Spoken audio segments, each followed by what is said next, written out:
Hello friends, आपका हमारे channel आरंभ क्लासेस में स्वागत है।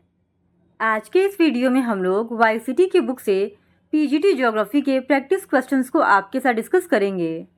और इसके पहले की वीडियो में हमने प्रैक्टिस सेट 1 के 50 क्वेश्चंस को आपके साथ डिस्कस कर लिया था। तो बाकी के बचे हुए 50 क्वेश्चंस का डिस्कशन हम लोग आज के वीडियो में करेंगे। तो बिना देरी किए चलिए आज का ये वीडियो स्टार्ट करते हैं।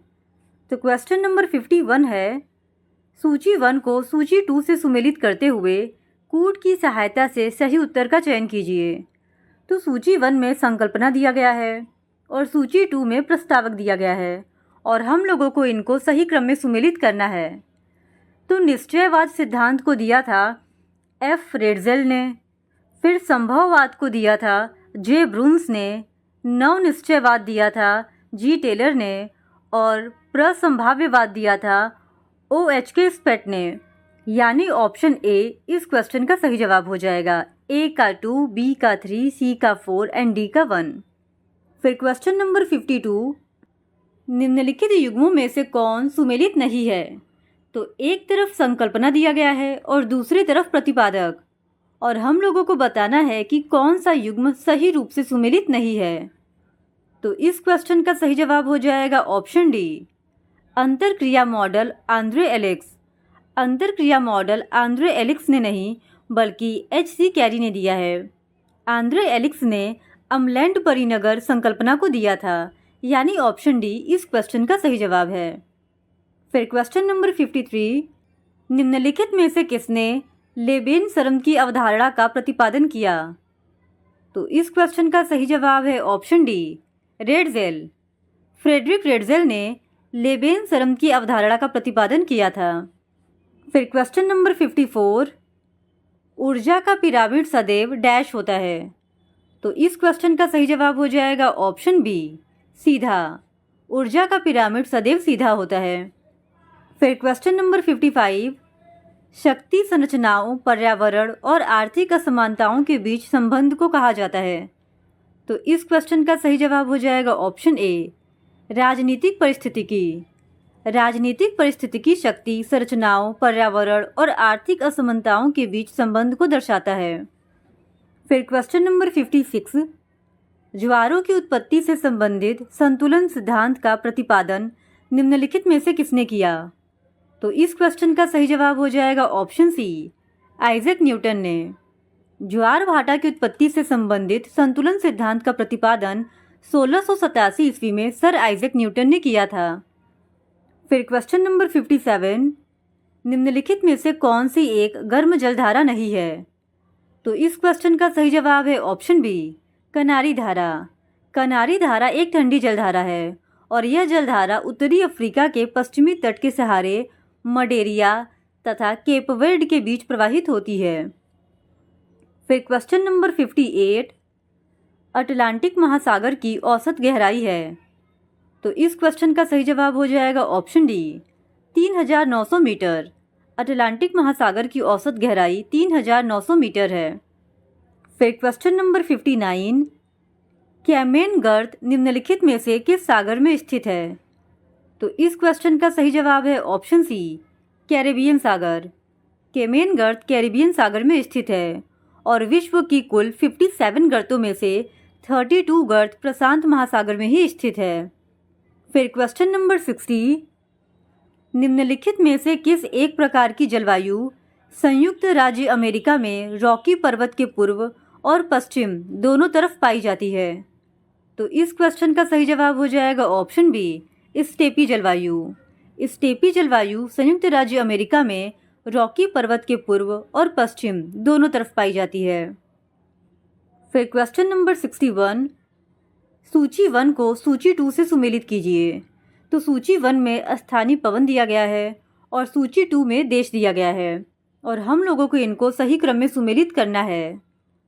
तो नॉर्वेस्टर न्यूजीलैंड की हवा है, यामो जापान के स्थानीय पवन है, फॉन स्विट्जरलैंड के स्थानीय पवन है और चिनूक USA के स्थानीय पवन है। तो देखते हैं कि कौन से ऑप्शन में ये करेक्टली दिया गया है। तो ऑप्शन बी इस क्वेश्चन का सही जवाब हो जाएगा। ए का 2, बी का 4, सी का 1 और डी का 3। फिर क्वेश्चन नंबर 62, भूमध्य सागरीय जलवायु की विशेषता है? तो इस क्वेश्चन का सही जवाब है ऑप्शन ए, शुष्क ग्रीष्मकाल और आर्द्र शीतकाल। फिर क्वेश्चन नंबर 63, भूमध्य रेखा पर ट्रोपोपॉज की ऊंचाई होती है?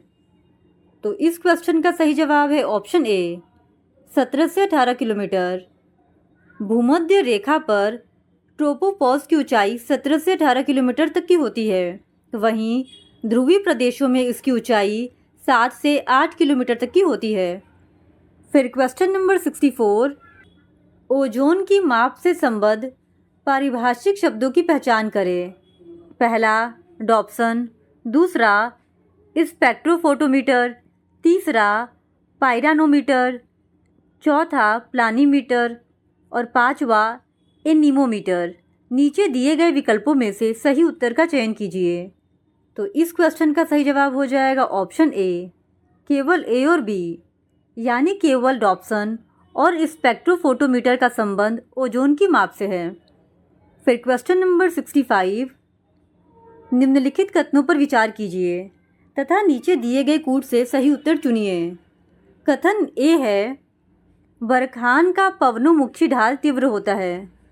तर्क आर है, बरखान के शिखर पवन दिशा को इंगित करते हैं। तो इस क्वेश्चन का सही जवाब हो जाएगा ऑप्शन डी, ए गलत है किंतु आर सही है।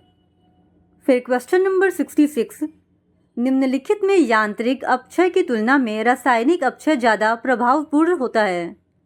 तो इस क्वेश्चन का सही जवाब हो जाएगा ऑप्शन डी, शीतोष्ण क्षेत्र में यांत्रिक अपक्षय की तुलना में रासायनिक अपक्षय ज़्यादा शीतोष्ण क्षेत्र में प्रभावपूर्ण होता है। फिर क्वेश्चन नंबर 67, जब तनाव के कारण भूखंड पर दो समानांतर दरारें पड़ती हैं तथा मध्यवर्ती भाग के दोनों ओर के भूखंड नीचे धंस जाते हैं तथा मध्य भाग खड़ा रहता है, तो उसे कहते हैं? तो इस क्वेश्चन का सही जवाब हो जाएगा ऑप्शन डी, भ्रंशोत पर्वत। फिर क्वेश्चन नंबर 68, संकेताक्षर जीआईएस किसके लिए प्रयुक्त होता है? तो इस क्वेश्चन का सही जवाब हो जाएगा ऑप्शन डी, इनमें से कोई नहीं। जीआईएस का पूरा नाम जियोग्राफिकल इंफॉर्मेशन सिस्टम है और जीआईएस 3 शब्दों से मिलकर बना होता है, जियोग्राफिकल इंफॉर्मेशन और सिस्टम। और जीआईएस का शाब्दिक अर्थ एक ऐसे तंत्र से है जो भौगोलिक संसार की सूचनाओं को दर्शाते हैं। और इस आधार पर ये हम कह सकते हैं कि जीआईएस कंप्यूटर आधारित एक ऐसा यंत्र है जिसके अंतर्गत पूरा विश्व या पृथ्वी के धरातल के आंकड़ों तथा सूचनाओं की प्राप्ति, संग्रह, प्रक्रियन, परिचालन, विश्लेषण और व्यवस्थीकरण तथा प्रदर्शन किया जाता है। यानी ऑप्शन डी, इनमें से कोई नहीं, इस क्वेश्चन का सही जवाब हो जाएगा। फिर क्वेश्चन नंबर 69, मौसम विज्ञान संबंधी प्रथम उपग्रह था? तो इस क्वेश्चन का सही जवाब है ऑप्शन बी, TIROS-1। अमेरिकी अंतरिक्ष एजेंसी नासा के द्वारा 1960 में पहला सफल मौसम उपग्रह लॉन्च किया गया जिसका नाम TIROS-1 था।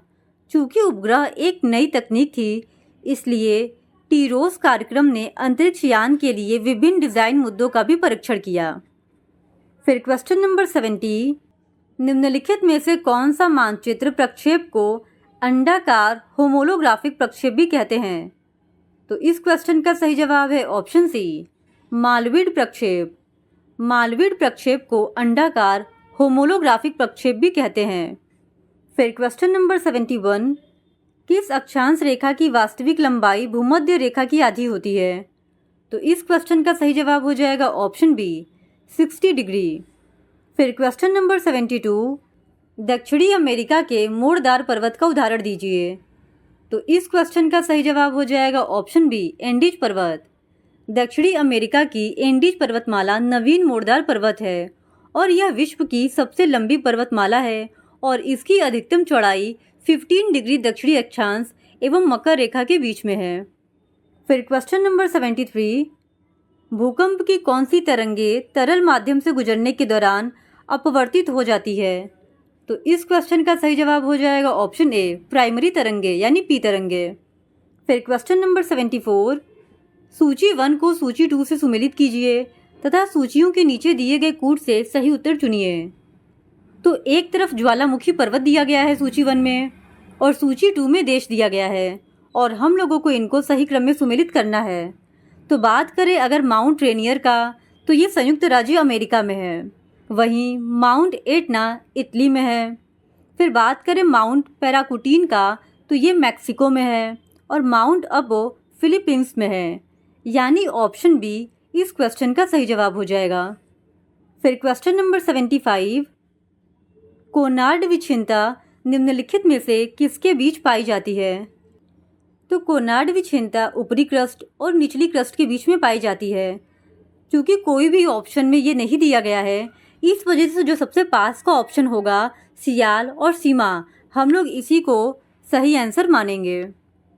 फिर क्वेश्चन नंबर 76, निम्नलिखित में कौन कारक कॉरियोलिस बल की उत्पत्ति के लिए जिम्मेदार है या उत्तरदायी है?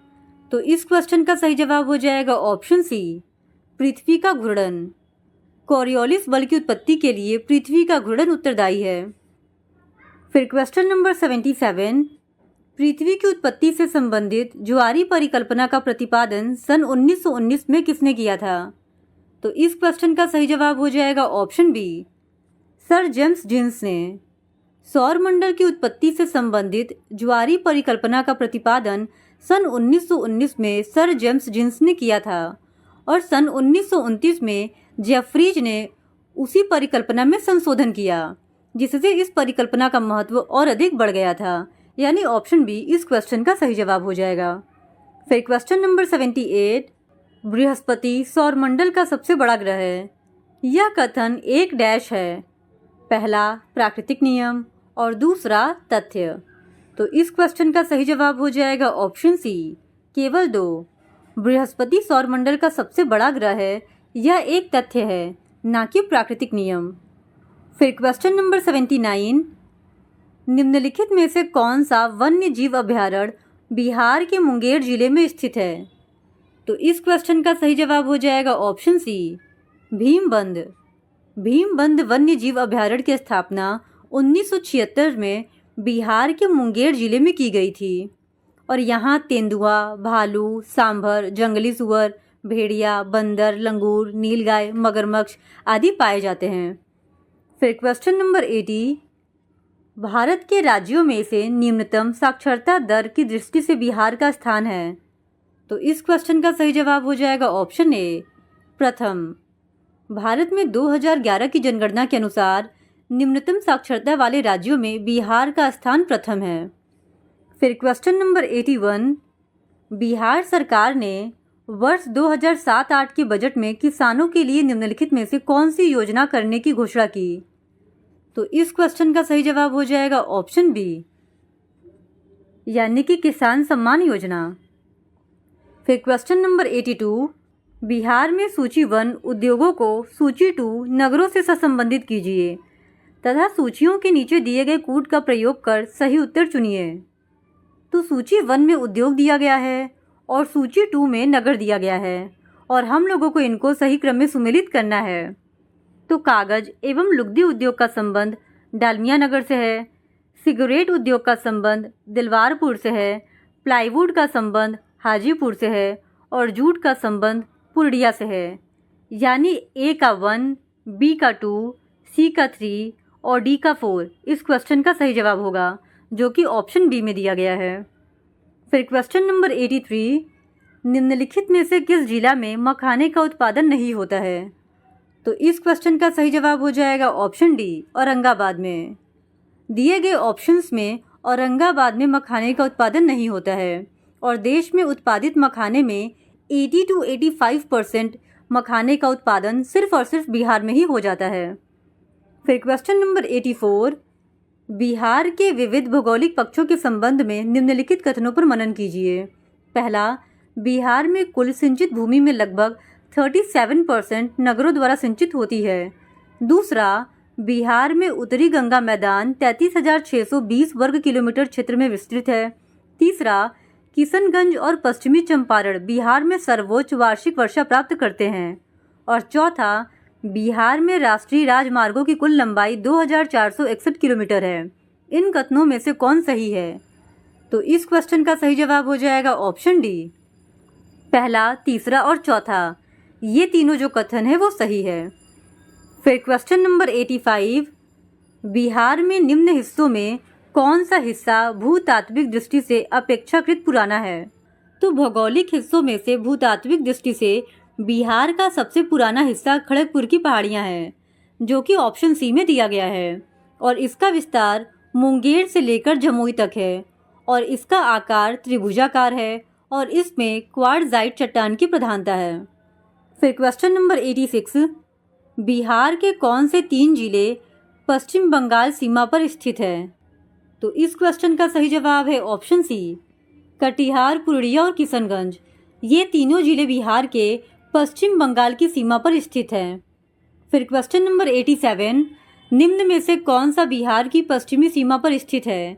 तो इस क्वेश्चन का सही जवाब हो जाएगा ऑप्शन सी, उत्तर प्रदेश। बिहार की पश्चिमी सीमा पर उत्तर प्रदेश स्थित है। फिर क्वेश्चन नंबर 88, निम्नलिखित में से कौन सा राज्य बांस ड्रिप सिंचाई प्रणाली के लिए जाना जाता है? तो इस क्वेश्चन का सही जवाब हो जाएगा ऑप्शन बी, मेघालय। फिर क्वेश्चन नंबर 89, डेसीमेट्रिक विधि से क्या मापा जाता है? तो इस क्वेश्चन का सही जवाब है ऑप्शन बी, जनसंख्या घनत्व। डेसीमेट्रिक विधि से जनसंख्या घनत्व को मापा जाता है। फिर क्वेश्चन नंबर 90, निम्नलिखित में से कौन सी आकाशीय तस्वीर नहीं है? तो इस क्वेश्चन का सही जवाब हो जाएगा ऑप्शन डी, इनमें से कोई नहीं। यूवी फोटो, पैंक्रोमेटिक तथा इंफ्रारेड आकाशीय तस्वीर नहीं है। फिर क्वेश्चन नंबर 91, निम्नलिखित में से ग्लोब के बारे में क्या सही है? पहला, यह पृथ्वी का एक वास्तविक प्रतिरूप है, और दूसरा, ये काल्पनिक रेखाएं शामिल नहीं होती जिनका उपयोग स्थिति का पता लगाने के लिए किया जाता है, और तीसरा, ग्लोब पर देशों, महाद्वीपों और महासागरों को उनके वास्तविक आकार में नहीं दिखाया जाता है। तो इस क्वेश्चन का सही जवाब हो जाएगा ऑप्शन बी, सिर्फ पहला और तीसरा यानी ए और सी कथन जो है वो सही है। फिर क्वेश्चन नंबर 92, अवधि के आधार पर खतरों को 2 प्रमुख श्रेणियों में विभाजित किया गया है। निम्नलिखित में से कौन सा सही ढंग से सुमेलित है? पहला, छोटी अवधि का खतरा टॉर्नेडो, और दूसरा, लंबी अवधि का खतरा हिमस्खलन। तो इस क्वेश्चन का सही जवाब हो जाएगा ऑप्शन डी, केवल 1, यानी जो टॉर्नेडो होता है वो छोटी अवधि का खतरा होता है। फिर क्वेश्चन नंबर 93, खमसीन क्या है? तो इस क्वेश्चन का सही जवाब है ऑप्शन बी, स्थानीय पवन। खमसीन एक स्थानीय पवन है और उत्तरी अफ्रीका एवं अरब में गर्म, शुष्क एवं रेतीली खमसीन हवा प्रवाहित होती है। फिर क्वेश्चन नंबर 94, कौन सा जोन क्षोभ मंडल को समताप मंडल से अलग करता है? तो इस क्वेश्चन का सही जवाब है ऑप्शन बी, ट्रोपोपॉज। ट्रोपोपॉज क्षोभ मंडल को समताप मंडल से अलग करता है, और ट्रोपोपॉज क्षोभ मंडल की ऊपरी सीमा पर 1.5 किलोमीटर के मध्य पाया जाता है। फिर क्वेश्चन नंबर 95, महाद्वीपीय जल सीमा तथा गर्त समुद्र मैदान के बीच फैले क्षेत्र को डैश के रूप में जाना जाता है। तो इस क्वेश्चन का सही जवाब हो जाएगा ऑप्शन बी, महाद्वीपीय ढाल। फिर क्वेश्चन नंबर 96, स्थिर अनुपातिक सिद्धांत द्वारा महासागरीय जल लवणता की गणना के लिए निम्नलिखित लवणों में से सामान्यतः किसको लिया जाता है? तो इस क्वेश्चन का सही जवाब है ऑप्शन ए, क्लोरीन को। स्थिर अनुपातिक सिद्धांत द्वारा महासागरीय जल लवणता की गणना के लिए सामान्यतः क्लोरीन को लिया जाता है। फिर क्वेश्चन नंबर 97, भूविज्ञान में वे वलन जिनमें एक वलन के 2 अंगों के बीच का कोण एक न्यून कोण होता है डैश कहलाते हैं। तो इस क्वेश्चन का सही जवाब है ऑप्शन बी, बंद वलन। फिर क्वेश्चन नंबर 98, अपर्दन द्वारा चट्टान के टुकड़ों का छोटा होना निम्नलिखित प्रक्रमों में से किनके द्वारा होता है? तो इस क्वेश्चन का सही जवाब हो जाएगा ऑप्शन सी, सन्निघर्षण प्रक्रम के द्वारा, यानी ऑप्शन सी। फिर क्वेश्चन नंबर 99, अम्लीय मैग्मा में सिलिका का प्रतिशत कितना होता है? तो इस क्वेश्चन का सही जवाब हो जाएगा ऑप्शन ए, उच्च। अम्लीय मैग्मा में सिलिका का प्रतिशत उच्च होता है। फिर क्वेश्चन नंबर 100, युगों के भूवैज्ञानिक कालक्रम पर आदि मानव का आगमन कब होता है? तो इस क्वेश्चन का सही जवाब हो जाएगा ऑप्शन सी, अत्यंत नूतन काल में। युगों के भूवैज्ञानिक कालक्रम में आदि मानव का आगमन अत्यंत नूतन युग में हुआ था, और इस युग में हिमानीकरण के कारण सागर तल में गिरावट हुई, क्योंकि सागर का अधिकांश जल हिम में परिवर्तित हो गया था, और इस युग में ही उत्तरी अमेरिका में हिम चादर का फैलाव 4 विभिन्न समयों में हुआ: नेब्रास्का, कंसान, इलिनोइस और आयोवा। इस तरह आज के इस वीडियो में हमने वाईसीटी की बुक से पीजीटी ज्योग्राफी के प्रैक्टिस सेट 1 को आपके साथ डिस्कस कर लिया है। और अगर आप पीजीटी ज्योग्राफी की इसी तरह और भी प्रैक्टिस सेट को देखना चाहते हैं तो please do subscribe to my channel and like this video. धन्यवाद।